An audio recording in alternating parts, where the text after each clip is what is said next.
When I was growing up, it was just me and Mom. Dad left when I was very young, and I hardly remember him now. Mom worked really hard, juggling different jobs to make ends meet and make sure I could focus on my studies. Thanks to her sacrifices, I got a scholarship that helped me finish college without ending up in huge debt. I studied business management because I was determined to succeed and never experienced the financial struggles we faced when I was young. After graduating, I moved to the city. Starting out was tough.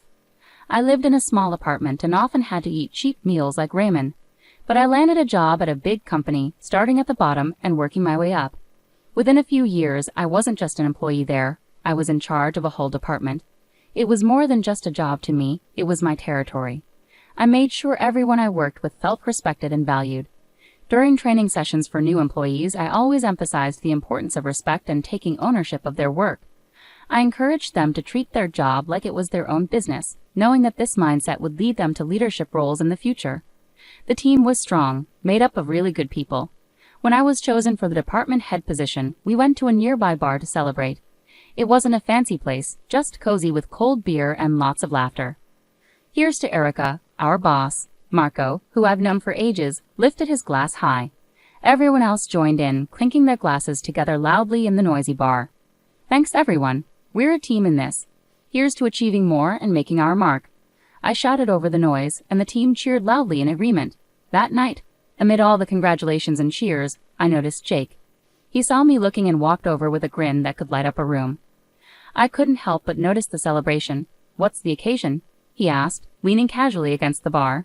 Just a little career boost. I've been made the new head of my department, I replied, trying to downplay it. That's impressive. It must come with its challenges, he said, nodding with understanding. I'm Jake, by the way.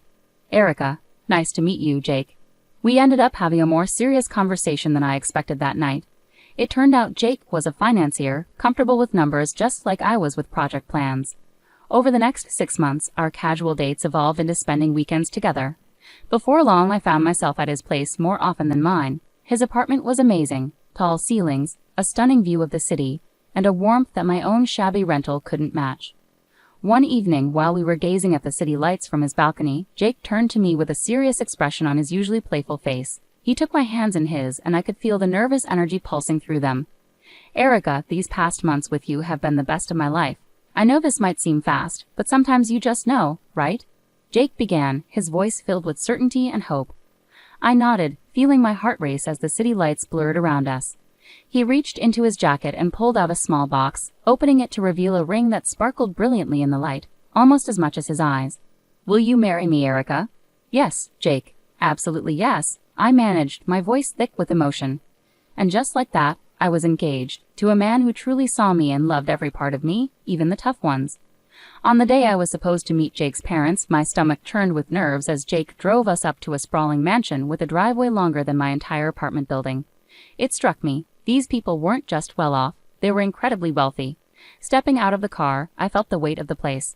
The house resembled something from an old British movie, all brick and ivy, with gargoyles staring down as if they knew I didn't belong. Jake squeezed my hand as we approached the massive oak doors. You'll be fine, Erica, he whispered, though his voice seemed more for his reassurance than mine.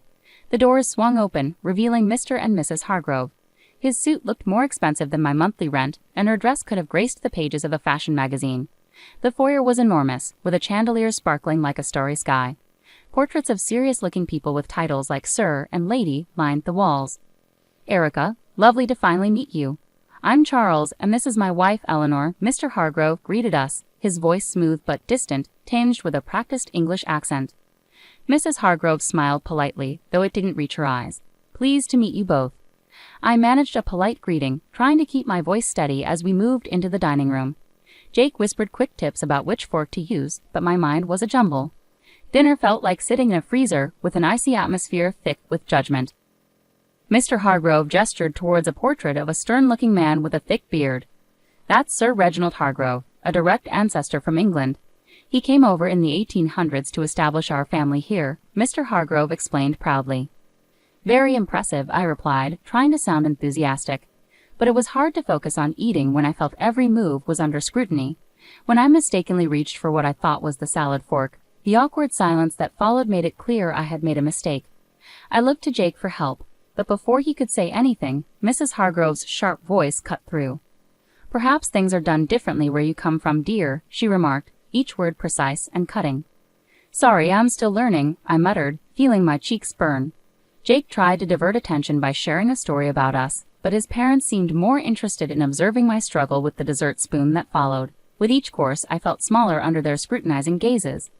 After the chilly dinner, we moved into the Hargroves' grand living room. The plush carpets and heavy curtains made the room feel even more stifling than the dining hall. Sinking into one of the ornate chairs, I felt like I was on display, an outsider in this lavish setting. Mrs. Hargrove, sitting gracefully on the edge of her seat, leaned forward. "Erica, dear, tell us about your family. Your upbringing must have been quite different from ours." I paused, feeling Jake's tense gaze on me. Well, it was mostly just me and my mom. My dad left when I was really young, and I don't remember much about him. My mom worked hard to raise me on her own. She's a nurse. The room fell silent, heavy with tension. Mrs. Hargrove suddenly stood up, her chair scraping loudly against the floor. "This is unacceptable," she declared, her voice dripping with disdain. "We come from a long line of English heritage with standards and traditions. I cannot, and will not, allow my only son to marry someone without pedigree or knowledge of her own lineage." Mr. Hargrove, who had been quietly observing, finally spoke. His words were measured and cutting. "It's crucial for us that our family connections are strong and well documented. Erica, can you even name your great-grandparents?" I felt my cheeks burn with embarrassment. "I only know about my maternal grandparents," I admitted quietly. Mr. Hargrove rolled his eyes, showing clear contempt. "This is exactly what we feared," Mr. Hargrove muttered under his breath. Jake stepped in, his tone firm yet pleading. "Mom, Dad, please. Erica is kind, hardworking, and she loves me. Isn't that what should matter?" His mother's gaze remained unyielding. "Respect and adherence to our family standards are what matter, Jacob. If Erica is to be part of this family, she must embrace our ways. She needs to respect her own background, even if it lacks significance." Their words cut through the warmth of the earlier evening. Jake looked at me, silently urging me to agree. Reluctantly, I nodded, accepting their conditions. "Fine," I replied, trying to steady my voice. "I will learn about your family and your traditions." Mrs. Hargrove appeared somewhat satisfied with my agreement. "Good. You'll begin by familiarizing yourself with our family tree and learning about each person in those portraits. It's not just about names, Erica. It's about showing respect for our lineage." As they discussed their expectations, a part of me felt deflated. What started as a simple meeting had turned into a daunting challenge. I had agreed to their demands, but at what cost? As the conversation filled with talk of ancestors and noble deeds, I couldn't shake the feeling of alienation, not just from these people, but also from the parts of Jake's life that were so closely tied to them. The weeks that followed that tense dinner were a whirlwind. Balancing my day job with a series of etiquette and style classes, as insisted upon by Mr. and Mrs. Hargrove, left me exhausted. My days began early with the buzz of an alarm and ended late into the night, leaving me feeling drained and disconnected.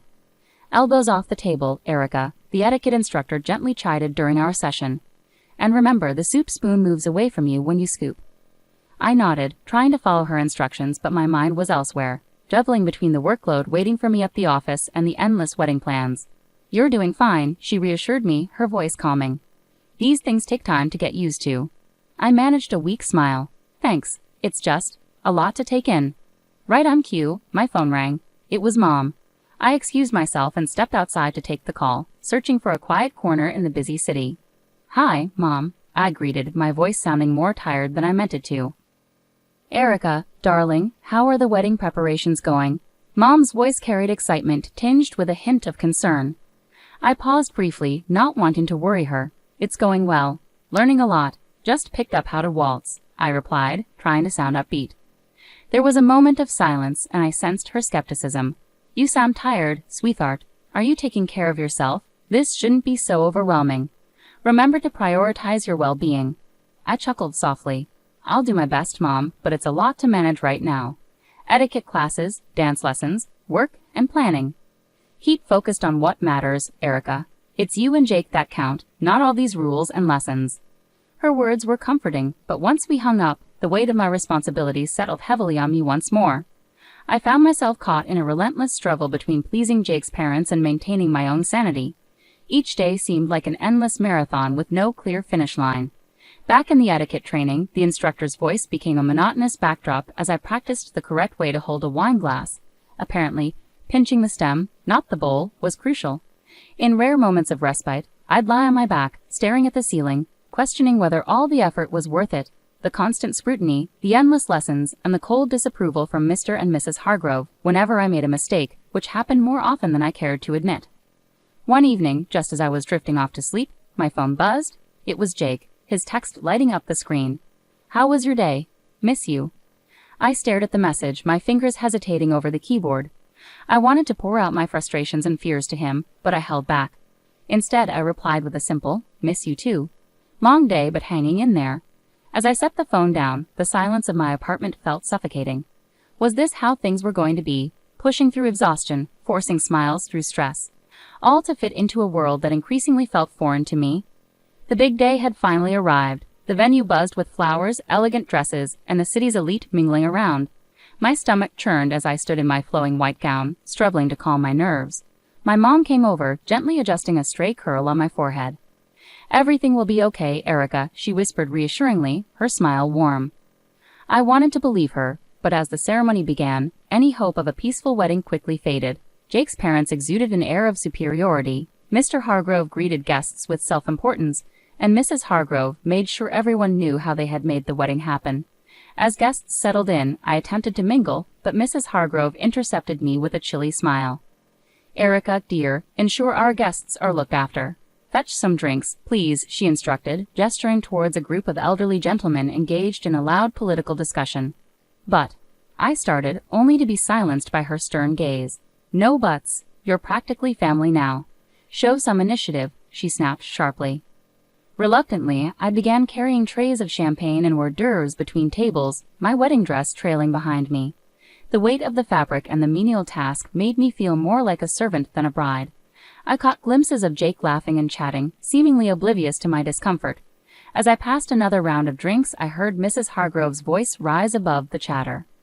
"Erica will be serving us tonight. It's good practice for her, don't you think?" Her tone dripped with condescension as she scanned the crowd for approval. That was it. I couldn't take it anymore. I approached her, my hands trembling slightly but my voice steady. "I am not a waitress at my own wedding. There are staff here who are supposed to do this." Mrs. Hargrove stood up, her expression feigning surprise. "You should be grateful we allowed someone of your background into our family. Remember your place, Erica," she hissed, her words cutting like knives. Anger flared within me, and I felt my cheeks burn. "This is my wedding, not a show for your friends," I shot back, my voice carrying more volume than I had intended. The room fell silent, all eyes now fixed on us. Jake, catching the tail end of our exchange, stumbled over, a glass of champagne in hand. "What's going on here?" He slurred slightly, his gaze unfocused. "Your mother is treating me like a servant at our wedding, Jake. This isn't what today is supposed to be about," I said, frustration bubbling up. Jake blinked, looking between me and his mother, his brow furrowing. "Erica, why are you causing a scene? Just do what my mom asks. It's not a big deal." "Not a big deal, Jake. This is our day and your mom is ruining it," I protested, hurt and disbelief mixing in my voice. He took a long sip of champagne before responding, his tone indifferent. "Look, Erica, you should be grateful I chose you. There were plenty of girls better than you, prettier, richer. You're making a fuss over nothing." The words hit me like a physical blow. I stepped back, stunned by the realization. The man I loved, the man I was about to marry, didn't see us as equals. To him, I was merely a piece to fit into his family's expectations. Clutching my bouquet tightly, on the verge of breaking down, my mom approached. She took one look at me and enveloped me in her arms, holding me in a comforting embrace that seemed to shield me from everything. "Honey, do you truly love him? Do you really want this marriage?" she whispered, her voice tinged with concern. I shook my head, my voice barely audible. "No, Mom, I can't go through with this. I don't want to." Mom nodded, her expression determined as she gently took the bouquet from my trembling hands and guided me to a chair, her touch comforting. With unexpected resolve, she walked over to the DJ, requested the microphone, and turned to address the assembled guests. "Ladies and gentlemen, may I have your attention, please?" Her voice, steady and clear, cut through the low hum of conversation, capturing everyone's focus. A silence fell, anticipation thick in the air. She took a deep breath and directed her gaze squarely at Mr. and Mrs. Hargrove. "I have something important to share about truth and appearances," she began firmly. "I attended school with Charles and Eleanor Hargrove. Back then, they didn't speak with an English accent or boast noble lineage. Their families were hardworking people, much like ours. A murmur spread through the crowd. Charles's father was a mechanic and Eleanor's mother worked at the local diner. Mom continued, her words ringing out clearly. She paused, allowing the weight of her revelation to settle. The portraits, the accents, the family name, they were all purchased to create a past that would conceal their true origins. The room erupted into whispers, guests turning to stare at the Hargroves with expressions of shock and disbelief. Mrs. Hargrove stood up, her face flushed red, the facade of aristocracy crumbling before everyone's eyes. That's absurd. She began defensively. But my mom wasn't done. To think you would stand on these fabrications and judge my daughter's worth based on a lie. Erica is worth more than all your false titles combined. She is genuine, something you seem to have forgotten how to be. The guests openly murmured now, their curiosity turning into disdain as they looked at the Hargroves. Mr. Hargrove attempted to respond, his accent slipping from refined to more desperate. We did what we believed was necessary. For whom? My mom interjected, her voice fierce. For your son? For society? Or just to satisfy your own shallow pride? The confrontation had captivated everyone's attention, and now the room buzzed with tension and revelations. The Hargroves appeared diminished, their grand facade crumbling to reveal the stark truth of their humble origins. Jake's face twisted with a mixture of shock and anger. He stormed up to me, his voice barely contained as he leaned in close. You've ruined everything, Erica. You've disgraced my family, and now you're questioning if I still want to marry you after this spectacle. His words cut deep, but before I could respond, he grabbed my arm forcefully, pulling me closer. I'll teach you how to be a good wife, one who knows her place and obeys. His threat hung in the air, chilling and weighty. Summoning all my strength, I wrenched my arm free and stepped back from him. The room fell silent, every eye fixed on us. This was the man I had planned to marry. This was the family I was supposed to join. No, this couldn't be my reality. Drawing a deep breath, I channeled my mother's earlier resolve. There will be no wedding, I declared loudly, ensuring every guest heard. I regret ever considering marrying someone who embodies the arrogance and deceit of his parents. Murmurs filled the room, a mix of shock and support echoing through the crowd. Jake stood frozen, his mouth gaping as if trying to undo my words. Beside me, my mother provided a steady presence, shielding me from the chaos. Together we walked through the guests, heads held high. In the weeks that followed, news of the Hargroves' deception spread rapidly through the city. Their fabricated lineage and lofty social status crumbled like a house of cards. Once admired figures became pariahs, avoided by those who had once sought their favor. They sold their mansion and left town, seeking a fresh start where their tarnished past wouldn't follow. As for Jake, I heard snippets. Tales of a downward spiral, nights spent drowning his sorrows in bars. I didn't delve into the details, nor did I have any desire to. He had revealed his true nature, a side too ugly and deceitful for me to ever look back on with fondness. Thank you, Mom, I said one evening as we sat in our modest living room, a stark contrast to the opulent falsehood I had almost become a part of. For everything. For being there, for standing up for me, for helping me see the truth before it was too late. She squeezed my hand gently. I'll always be here, Erica. You're my daughter, and I raised you to be strong and true. No man, no family can ever diminish that. We sat in companionable silence, the TV murmuring in the background, a comforting normalcy after the tumultuous events. I had lost a fiancé but regained my life, my dignity, and most importantly, my future. Returning to work after the wedding disaster felt like stepping into a sanctuary. My colleagues who had heard about the chaos were incredibly supportive. Erica, you dodged a bullet, girl, Marco remarked as soon as I entered the office. Leaning against my desk, he offered me a steaming cup of coffee, a gesture that felt like both a peace offering and a welcome-back gift. Thanks, Marco. It's good to be back, I replied, accepting the coffee and relishing its familiar bitter warmth. And yeah, that bullet was more like a cannonball. That's refreshing, Jenny added from her cubicle across the way. Anyone who makes you serve guests at your own wedding is no husband material. You deserve way better, honorable. I smiled, appreciating her support. I think so too. It's nice to be back where I'm valued for who I am, not for the family I could have married into. In the weeks that followed, the encouragement from my team remained steadfast. It was during this period of healing that I met Brian. He was a friend of a friend, down to earth with a quick smile and an easygoing demeanor that was infectious. We first connected at a casual gathering, just friends hanging out on a Saturday afternoon. Brian greeted me warmly as I arrived. Hey, you must be Erica, he said, standing up to greet me. I've heard a lot about you. All good things, I promise. Thanks, Brian. I hope they didn't exaggerate too much, I replied, trying to match his relaxed vibe. We hit it off immediately. His family was a stark contrast to the Hargroves. When I met his parents, they welcomed me warmly with genuine hugs and smiles. "Erica, we're just glad Brian found someone who makes him so happy," his mom said, pulling me into a hug as soon as I stepped through their front door. It felt refreshing, just genuine warmth and acceptance. Brian and I weren't rushing anything. We were taking our time getting to know each other beyond the surface level. Back at work, my boss called me into his office one day.